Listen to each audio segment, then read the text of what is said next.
안녕하세요. 재무제표 실전 읽기 오늘 17강입니다. 기업 인수합병과 채권 추심 현장에서 20년 넘게 기업의 부채를 직접 뜯어보며 이 돈 언제 터질까를 매일 계산하고 살아온 한주원입니다.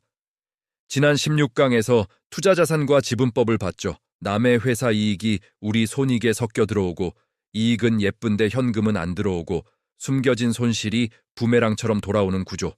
오늘 17강은요. 재무상태표에서 가장 치명적이고 회사를 가장 빨리 죽이는 항목으로 들어갑니다. 바로 부채 구조입니다. 여러분 이 말은 꼭 기억하세요. 이익이 나도 회사는 망합니다. 현금이 있어도 회사는 망합니다. 부채 만기가 잘못 잡혀 있으면 그 순간 끝입니다. 제가 채권 추심 현장에서 가장 많이 본 파산 패턴이 뭐였냐? 딱 두 줄입니다. 단기차 입금 폭증, 만기 집중. 이 두 개가 붙으면 그 회사는 실적의 문제가 아니라 시간의 문제로 넘어갑니다.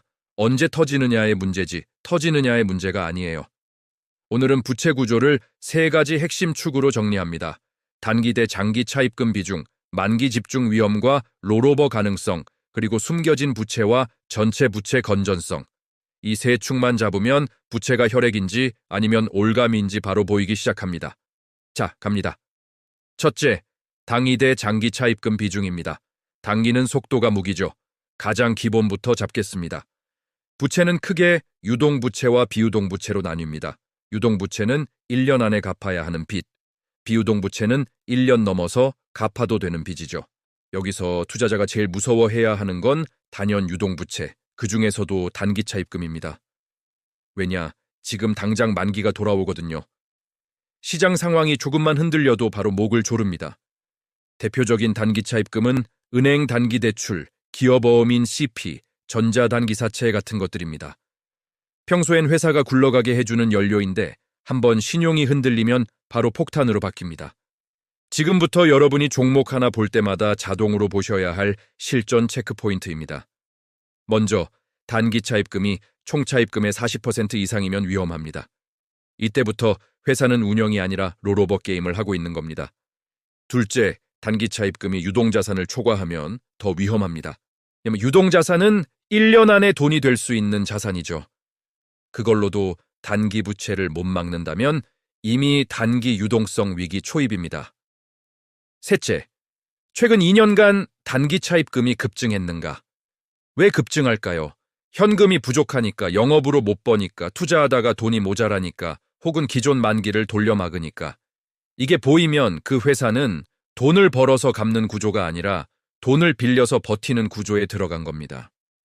제가 본 실제 케이스 하나, 총차입금 8천억, 그중 단기차입금 5,500억, 현금은 800억, 겉으로는 매출도 있고 공사도 돌고 뉴스도 멀쩡해요.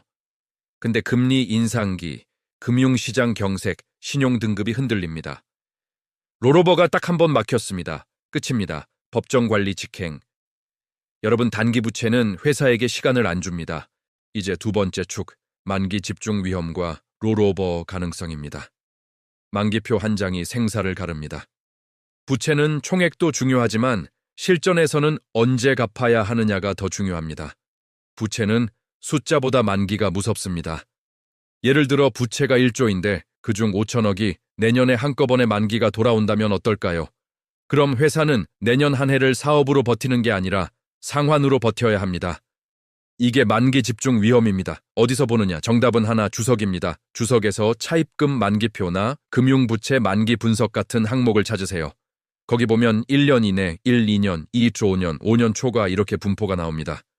그 표 한 장이 회사의 생사 여탈권입니다. 위험 신호 알려드릴게요. 첫째, 1년 이내 만기 차입금이 자유현금 흐름 FCF의 2배 이상이다. 이건 현금으로 갚는 게 아니라 다시 빌려야 한다는 뜻입니다. 둘째, 만기 프로파일이 특정 연도에 40% 이상 몰려있다. 이건 폭탄 달력입니다. 그 해의 시장이 조금만 얼어붙으면 즉사할 수 있어요. 셋째, CP나 전자단기사채 비중이 30% 이상이다. 이건 전형적인 시장 신용 의존 구조입니다. 은행이 아니라 시장이 막히면 바로 끊깁니다. 많은 투자자들이 이 회사는 계속 돌려막기 할 수 있겠지라고 착각합니다. 돌려막기는 실력이 아니라 시장의 허락입니다. 시장 분위기, 신용등급, 금리, 담보가치, 은행의 태도, 채권 시장의 공포. 이 중 하나만 흔들려도 롤오버는 막힙니다. 그리고 롤오버가 막히는 순간 회사 실적은 의미가 없어집니다. 세 번째 축입니다. 숨겨진 부채. 재무상태표에 안 보이는 폭탄을 찾아야 합니다. 부채 구조를 더 위험하게 만드는 건 재무상태표에 다 안 찍히는 숨겨진 부채입니다. 대표적으로 퇴직급 여충당 부채, 제품 보증 충당 부채, 소송 충당 부채, 리스 부채, 그리고 우발 부채 같은 것들이죠. 평소에는 조용합니다. 근데 한번 사건이 터지면 현금이 빠져나가고 그 순간 부채 구조는 더 악화됩니다. 주석에서 이런 키워드를 찾으세요. 우발 부채, 지급 보증, 담보 제공, 파생 상품, 리스 부채, 충당 부채, 소송. 이 키워드가 나오면 그 회사는 재무상태표 바깥에 무언가를 들고 있을 확률이 높습니다. 현장에서 진짜 무서운 케이스. 겉으로는 부채 비율 200%였어요. 근데 주석을 까보니 리스 부채, 우발 부채, 보증 채무까지 합치면 사실상 체감 부채 비율이 500%를 넘었습니다. 그 회사요? 추심 들어가면 이미 끝난 회사입니다. 자산을 팔아도 갚아야 할 게 더 많거든요. 자, 이제 완전 압축 정리. 부채 구조 실전 20초 체크리스트입니다.